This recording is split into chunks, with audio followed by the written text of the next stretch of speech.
Bahasa Melayu Tahun 5, Unit 9, bersiap sedia hadapi kemungkinan. Selamat pagi murid-murid, selamat datang ke kelas Bahasa Melayu Tahun 5. Hari ini kita akan melakukan aktiviti-aktiviti di bawah. 1. Murid membaca draft karangan. 2. Murid membina ayat berpandukan frasa yang diberi. Ketiga, murid menulis semula ayat yang dibina dalam bentuk perenggan. Keempat, murid menyemak hasil kerja sebelum menghantar kepada cikgu. Aktiviti 1. Murid membaca draft karangan. Sila rujuk buku teks Bahasa Melayu tahun 5, muka surat 54. Murid-murid, hari ini kita akan tulis draft dan karangan Kemalangan di Lebuh Raya. Murid-murid boleh baca dahulu draft karangan yang diberi. Tajuk karangan kita pada hari ini adalah Kemalangan di Lebuh Raya. Draft pendahuluan. Draft pendahuluan telah diberi. Murid-murid boleh baca dan teliti isi draft pendahuluan.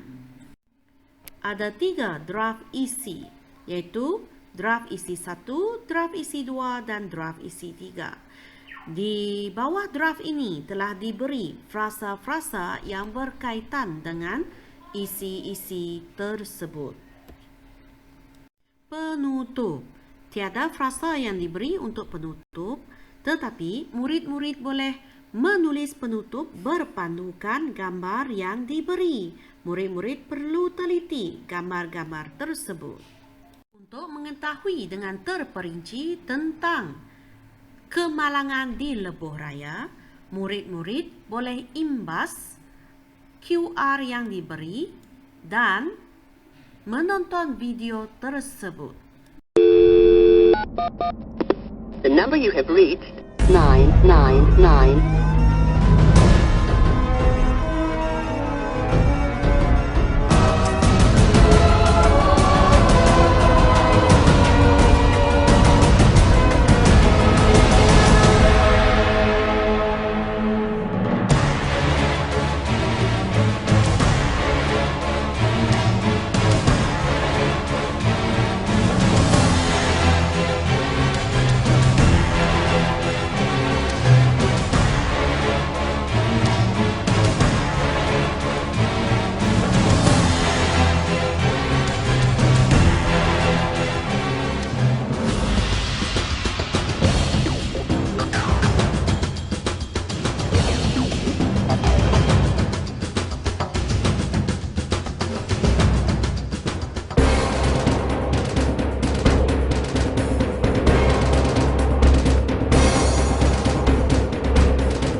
ayat berpandukan frasa yang diberi. Murid-murid keluarkan buku latihan karangan bahasa Melayu dan pensel serta pemadam. Kita akan mula membina ayat. Mula-mula, salin tajuk karangan dalam buku karangan murid-murid. Jangan lupa untuk tulis tarikh dan hari. Kemudian, murid-murid boleh baca, salin dan betulkan kesalahan untuk pendahuluan. Semak ejaan, tanda baca dan huruf besar. Murid-murid boleh bina ayat untuk isi satu berpandukan frasa dan soalan yang diberi. Contohnya di sini, siapa bergegas ke atas bukit? Contoh ayat, saya dan ayah bergegas ke atas bukit. Kemudian, murid-murid boleh juga menjawab soalan sambil menulis ayat murid-murid berpandukan soalan yang cikgu beri. Contohnya, siapa nampak lori tangki terbalik? Saya dan ayah nampak lori tangki terbalik. Jadi dari mana cecair berasap tertumpah? Apakah memberhentikan kenderaan? Jadi murid-murid boleh rujuk kepada gambar yang diberi serta frasa yang diberi untuk membina ayat. Untuk isi kedua, murid-murid boleh menulis ayat berpandukan soalan dan frasa yang diberi. Contohnya, soalan 1, penanda wacana masa. Yang warna merah itu yang perlu murid gantikan dengan perkataan lain. Contohnya, penanda wacana masa selepas beberapa minit ataupun selepas 5 minit, tidak lama kemudian. Murid-murid pilihlah penanda wacana yang sesuai dan sambung. Pasukan hazmat tiba. Di mana? Di tempat kejadian.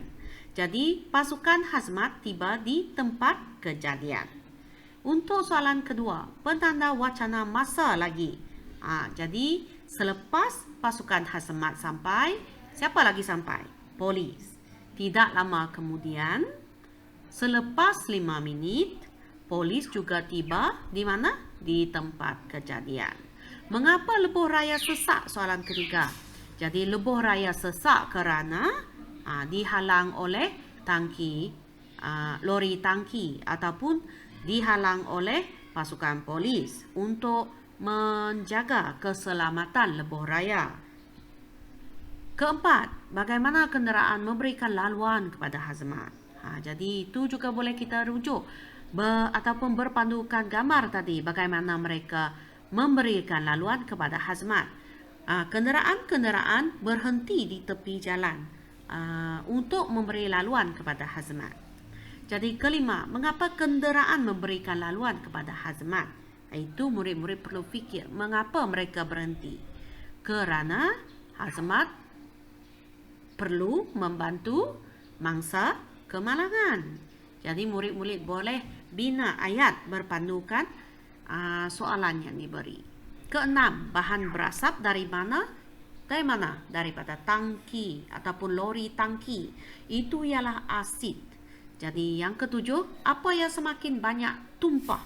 Murid-murid boleh jawab dengan membina ayat asid yang semakin banyak tumpah. Dari mana? Dari lori tangki. Jadi itu untuk isi kedua. Untuk isi ketiga pula, siapa yang berusaha mengenyahkan bahan berbahaya?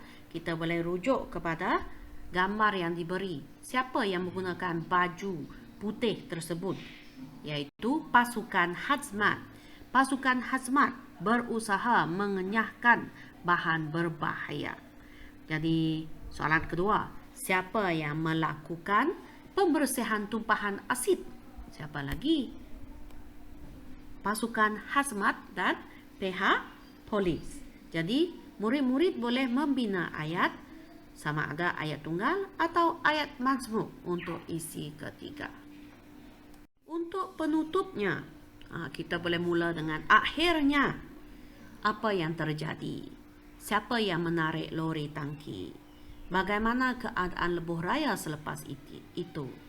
Apa yang murid pelajari daripada kejadian ini? Jadi murid-murid boleh bina ayat berpandukan soalan yang diberi serta gambar yang diberi.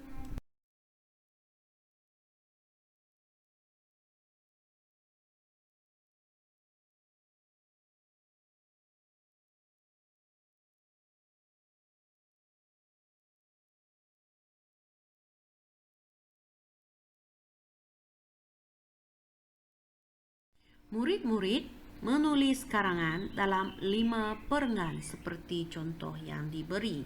Jadi, selepas murid bina ayat, murid-murid tulis semula ayat tersebut dalam perenggan dalam buku karangan murid-murid.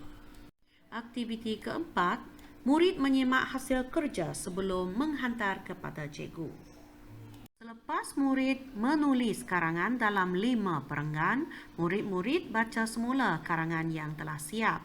Semak ejaan, tanda baca dan huruf besar murid-murid. Jangan lupa untuk tulis dengan kemas dan cantik supaya cikgu dapat semak dengan jelas. Ambil gambar hasil kerja dan hantar kepada cikgu melalui WhatsApp. Peringatan untuk latihan hari ini. Hari ini hanya ada satu latihan, iaitu murid menulis karangan dalam buku karangan murid-murid. Kemudian, ambil gambar hasil kerja murid dan hantar kepada cikgu pada atau sebelum jam 5 petang nanti melalui WhatsApp. Di sini adalah sumber rujukan untuk Bahasa Melayu tahun 5 2021. Seronok tak belajar bersama cikgu? Itu sahaja untuk hari ini. Kita jumpa lagi esok. Selamat tinggal.